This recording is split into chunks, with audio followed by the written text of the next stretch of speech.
નમસ્કાર, આપ જોઈ રહ્યા છો નેશન પ્લસ ન્યૂઝ. હું છું આપની સાથે હેતલ ભગત.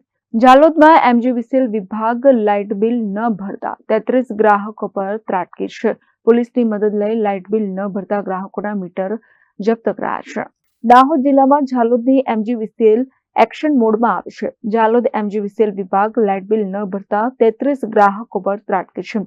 પોલીસની મદદ લઈ લાઇટ બિલ ન ભરતા ગ્રાહકોના મીટર જપ્ત કરાયા છે. તો જાલોદ એમજીવીસીએલ અવારનવાર લાઇટ બિલ ન ભરતા ગ્રાહકો પાસે જે બિલ ભરાવવા પ્રયત્ન કર્યા હતા.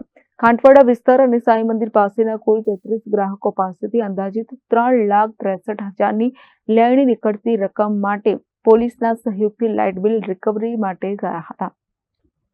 જેમાં 14 ગ્રાહકોએ લાઇટ બિલના નાણાં ભર્યા તેમજ 19 ગ્રાહકોએ નાણાં ન ભરતા તેઓનું વીજ કનેક્શન કાપી નાખવામાં આવ્યા છે. આગામી દિવસોમાં એમજીવીસીએલ અન્ય વિસ્તારોમાં પણ લાઇટ બિલ અંગે રિકવરી માટે નીકળશે તેવી શક્યતા વ્યક્ત કરવામાં આવી છે.